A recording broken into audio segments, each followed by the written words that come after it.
Alright guys, well I'm back. Sorry for the delay. As I mentioned in the last vlog, we were going to get a bunch of snow. We ended up getting nearly 20 inches of snow, which is a ton of snow, and so I spent my day doing this. And so that was lots of fun. We were stuck inside for a couple days, and then after that I had work, and I just let other things get in my way. I wasn't really sure what I was going to do with the blog in terms of what videos. I was kind of running out of ideas. So today I have come up with a new idea. I'm going to do my top 3 things I love about being a vegan and top 3 things I don't love about being a vegan. And then I'm going to cook for you one of my favorite recipes. It's really easy. It's something that if you want to, you can prep it, put it in the freezer for up to a month, and then pull it out and cook it whenever you're ready. So we're going to get to that, but first I've got an errand to run.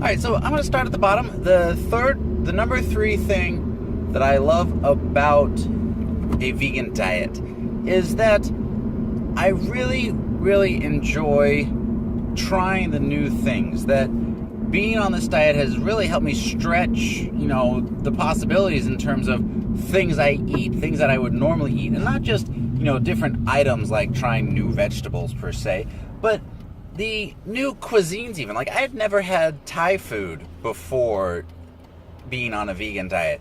And then now it's one of my favorite foods. And it's really something that I can really enjoy. And it, without the necessity of searching for vegan food, I wouldn't have tried Thai food. And so that's fun. But there's also a lot of recipes. Like there's a recipe I'll probably do eventually called African Vegetables from the China Study Cookbook, and it's got, sweet potatoes and zucchini with a peanut butter sauce, which is something I never would have put together, but it's a really great hearty dish. I really like that a lot. So I just enjoy the stretching the boundaries. Now, of course, you don't have to be vegan to try that, but it did help me stretch being on this diet. The number 3 thing I don't love about being on a vegan diet, and that's eating at restaurants other than like a Thai restaurant, because it's difficult to find things, especially being on a no oil diet, finding out. And I don't like being the person who's always, well, hey, what does this have in it? What's the ingredients for this one? Does this one have egg in it? Okay, can you do that without dairy? I don't like being that person. I've worked in the service industry for 15, 16 years, and I really don't like being the person who asks all those types of questions about the food and how things are prepared. And so it makes it difficult to eat out, because finding, options that are, on our diet is actually nearly impossible to be perfect. So I'm always making compromises. So that's kind of, number 3 on things I don't love about our diet is trying to eat out or trying to socialize with people and, going out to eat, and people thinking they have to make,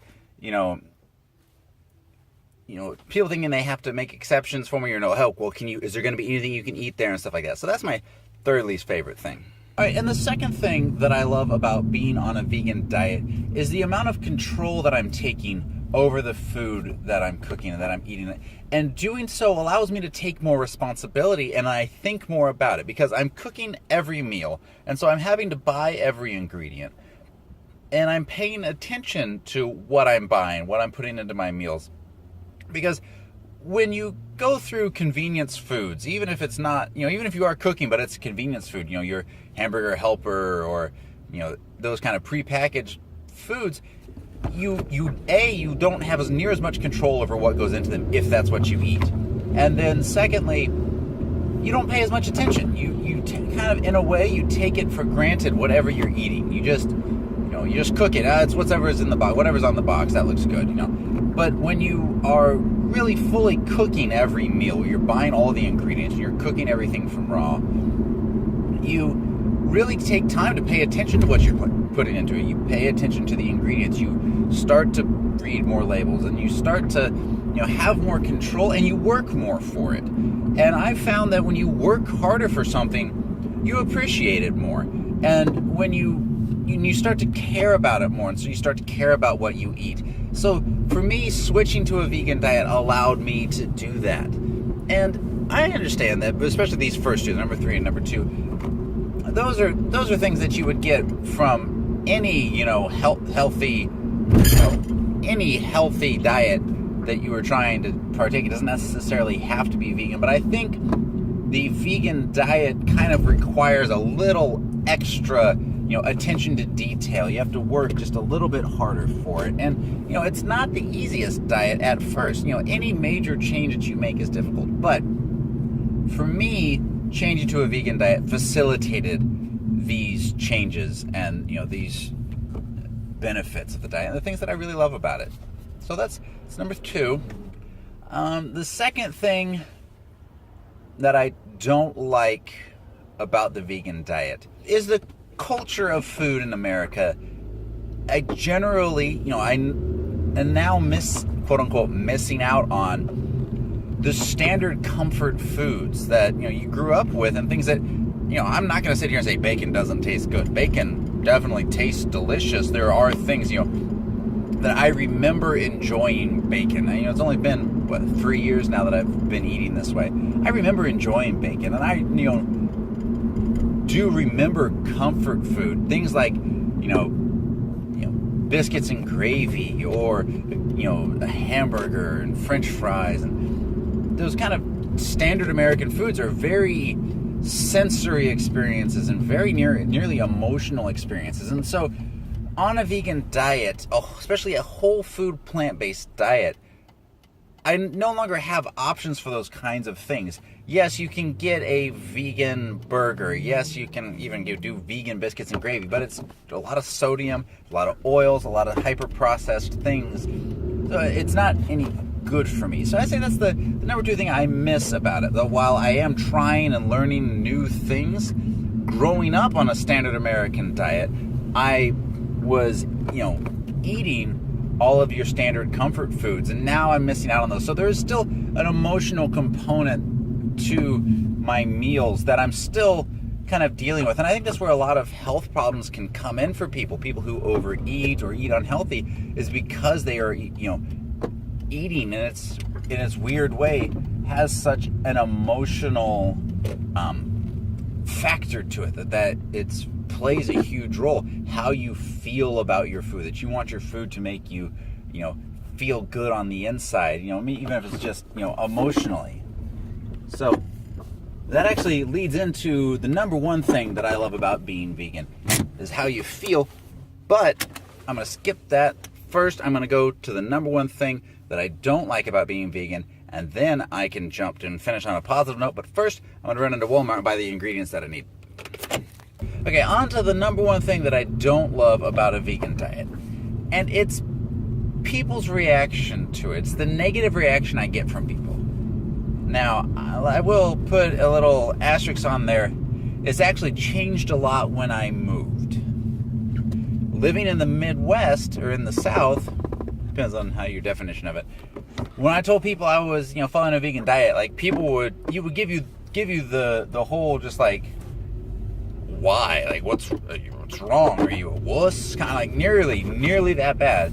It was just such a strange reaction. People have just like completely not comprehending it. Just be like, I don't understand. Like, what's wrong? What's wrong with meat? What you got against meat? And it's really weird. I really seriously, legitimately got those reactions from people. But moving to the Northeast, the reactions have been much different. People have, been just curious. Oh, okay. So you don't eat meat?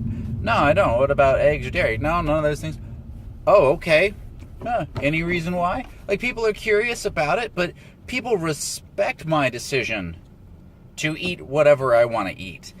And I didn't get that reaction in the Midwest and in the South. I really got a lot of, like, weird resistance. Like, weird because there's no reason for people to react that way. For people to just be like, what's wrong with you? Like, what are you sick or something? Like, well, why are you on a vegan diet? You got something against hamburgers? Well, yeah, they're not good for me. But for some reason, like, I got that reaction. So that the social aspect of it, in a way, is the part that I don't like. I don't like people trying to get me to defend my decision. Now, I certainly can. I can defend, statistically and scientifically defend my decisions to eat the way I eat. And I guarantee you that most people who were giving me that kind of flack and giving me that kind of resistance didn't have any counter argument other than, well, bacon is good, so I should eat bacon. That's literally the reaction. Well, I like the way bacon tastes, so I'm going to eat bacon. Like, it tastes good, it must be good for me, was legitimately the logic of people who were opposed to my diet. So, that's the part I don't like. But on to number one of the thing I love about eating a vegan diet. I feel good. Honestly, I feel better. And now, I would never consider myself unhealthy leading up to my decision to change my diet. I was always active. I was always, always in shape per se. I was never overweight. But it was just slowly creeping up on me that, I wasn't sleeping as well at night. It was slowly creeping up on me that, I was having digestion problems. And my joints were bothering me more. I used to have a lot of just, before any of the, the ligament, any of the joint problems that I'm having now, I used to have problems a while ago of just my hips always hurt. My knees would pop all the time. And just general stiffness in my joints. And so there were things I didn't realize. And since switching to a diet within 6 months, really within 6 weeks, but 96 weeks to 90 days, most of that went away and was noticeably better. So I simply feel better eating this way. And it's, it's not making me Superman. It's not making me invincible. I'm still going to get old. I'm still going to suffer from old age. But as one of my mentors and friends puts it, he says, I don't think necessarily, I'm not going to live to be 130, no. But when I go, I just don't want as many tubes sticking out of me. And that's the concept of that, for me, is that I just feel better, I feel healthier, and my body will be, better taken care of. I will last longer, and I'll just be more comfortable. And, I will lessen the odds of getting sicknesses like congestive heart failure or, other kinds of just typical Western old age diseases that age our bodies quicker, that we die too young. I mean, if you're dying in your 60s, you're dying too young. And that seems, when you're younger, 60 seems so old, but now I'm halfway there.